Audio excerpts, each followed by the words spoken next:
ইউনূসের সন্ত্রাসী রাষ্ট্র বাংলাদেশ থেকে বেরোতে কত সময় লাগবে, এই প্রসঙ্গটা নিয়ে আপনাদের সামনে এই মুহূর্তে কথা বলবো।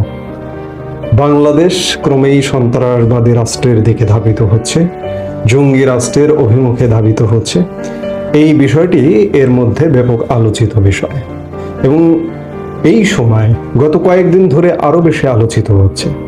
আপনারা ইতিমধ্যেই জানেন যে মার্কিন গোয়েন্দা প্রধান তুলসী গ্যাবার্ড ভারত সফর করছেন। তিনি যে কোনো সময়, আজকে যে কোনো সময় তিনি ভারত ছেড়ে চলে যাবেন। 3 দিনের সফরে এসেছিলেন। গোয়েন্দা প্রধানদের, সারা বিশ্বের গুরুত্বপূর্ণ দেশসমূহের গোয়েন্দা প্রধানদের বৈঠকে অংশ নিয়েছেন এবং এই বৈঠকে অংশ নেওয়া, প্রধানমন্ত্রী নরেন্দ্র মোদীর সাথে সাক্ষাৎ করা, ভারতীয় নিরাপত্তা উপদেষ্টা অজিত দোভালের সাথে সাক্ষাৎ এবং ভারতীয় গণমাধ্যমে সাক্ষাৎকার প্রসঙ্গে বাংলাদেশের সন্ত্রাসবাদিতার, সংখ্যালঘু নির্যাতনের প্রসঙ্গ এসেছে তুলসী গ্যাবার্ডের কণ্ঠে। পাকিস্তান এবং বাংলাদেশ খানিকটা তিনি একই দৃষ্টিতে দেখেছেন এবং তুলসী গ্যাবার্ড বাংলাদেশে যে সন্ত্রাসবাদ কায়েম হচ্ছে এই বক্তব্য দেবার ফলে বাংলাদেশ সরকার এর তীব্র প্রতিবাদ জানিয়েছে। যদিও সত্যতা আছে যে বর্তমানে বাংলাদেশে সন্ত্রাসের স্বর্গ রাজ্যে পরিণত হয়েছে এবং খানিকটা পাকিস্তানের দিকেই ধাবিত হচ্ছে, পাকিস্তানের রূপেই ধাবিত হচ্ছে, এটি পরিষ্কার। বাংলাদেশের মানুষ সেটি মনে করছে। এই যখন অবস্থা বাংলাদেশের, তখন বাংলাদেশের এই যে সন্ত্রাসকে পৃষ্ঠপোষকতা দেওয়া যে মোহাম্মদ ইউনূসের একটি সরকার, এই সরকারটি বিদায় হতে কত সময় লাগতে পারে?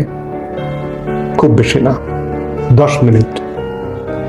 সারা বিশ্বের মোড়ল যারা যদি মনে করে, ভারত, মার্কিন যুক্তরাষ্ট্র যদি মনে করে, বাংলাদেশের সেনাবাহিনীকে যদি সময় দেয়, যদি বলে যে 10 মিনিট সময় মোহাম্মদ ইউনূসকে সরিয়ে দিতে হবে, 10 মিনিটে মোহাম্মদ ইউনূসকে সরিয়ে দেওয়া সম্ভব।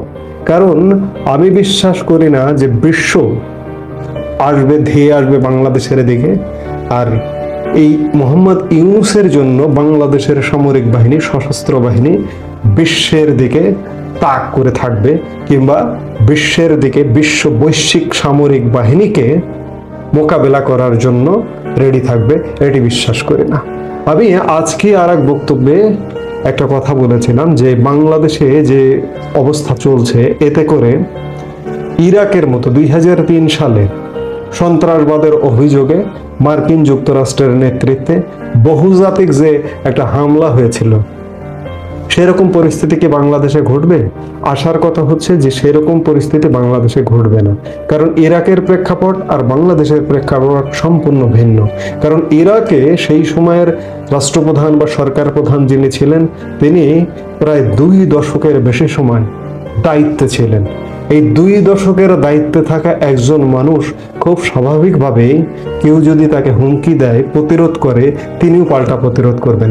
সাদ্দাম হোসেনকে 48 ঘন্টা সময় দিয়েছিল ইঙ্গো মার্কিন বাহিনী।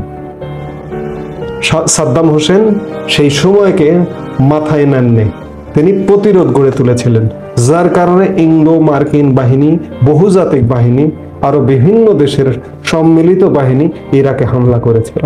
কিন্তু বাংলাদেশে কি তেমনটা ঘটবে? বাংলাদেশে তেমনটা ঘটবার কোনো কারণ নেই। পাকিস্তানে ঘটতে পারে, পাকিস্তান সেনাবাহিনী বৈশ্বিক বাহিনীকে প্রতিরোধ করতে পারে, কিন্তু বাংলাদেশে সেটি হবে না। কারণ বাংলাদেশে বর্তমানে যে একটি সরকার, এটি হঠাৎ রাতারাতি আসা সরকার, এটি রাতারাতি বিদায় নেবে। কি বলবো, এটি তো একটা হঠাৎ সরকার, কিন্তু বাংলাদেশের একটা নির্বাচিত সরকার ছিল 5 আগস্ট সময়কাল পর্যন্ত, শেখ হাসিনার সরকার, আওয়ামী লীগ সরকার। সেই সরকারটি মাত্র, এখনো পর্যন্ত কথিত আছে যে মাত্র 45 মিনিটের সময় দেওয়া হয়েছিল তৎকালীন প্রধানমন্ত্রী শেখ হাসিনাকে। 45 মিনিটের মধ্যে তাকে গুছিয়ে দেশ ছেড়ে নিরাপদ আশ্রয়ে চলে যেতে হয়েছে। সেই জায়গায় মোহাম্মদ ইউনূসের সরকারের জন্য 10 মিনিট যথেষ্ট। মোহাম্মদ ইউনূসকে রক্ষা করতে, সুরক্ষা দিতে বাংলাদেশের সশস্ত্র বাহিনী নিশ্চয়ই বৈশ্বিক বাহিনীর দিকে ধাবিত হবে না। আমি বলছি না যে তেমনটা ঘটবে, যুদ্ধ বাড়বে, এ হবে সে হবে। ভারতে গোয়েন্দা বৈঠক হচ্ছে, বিভিন্ন দেশের গোয়েন্দা বৈঠক হয়েছে আঞ্চলিক নিরাপত্তার স্বার্থে। সন্ত্রাসবাদের বিপক্ষে এবং সন্ত্রাসবাদকে রুখতে হলে গোয়েন্দা তথ্য সবার আগে প্রয়োজন হয় এবং এই তথ্য আদান প্রদানের জন্যই বৈঠকটি হয়েছে। সেখান থেকে যদি সিদ্ধান্ত হয় যে এই অঞ্চলে দক্ষিণ পূর্ব এশিয়ায় সন্ত্রাসবাদ রুখতে প্রয়োজনে রুখে দিতে হবে যে কোনো মূল্যে এই দেশগুলোকে। পাকিস্তানের চ্যাপ্টার আলাদা, কিন্তু বাংলাদেশ চ্যাপ্টার আলাদা। বাংলাদেশে অত্যন্ত শান্তিপূর্ণভাবেই ইউনূস সরকারকে বিদায় ঘটানো সম্ভব এবং বিদায় ঘটিয়ে পাকিস্তানি ধারায় যে বাংলাদেশ চলমান, এই চলমানতা এটিকে বন্ধ করা সম্ভব।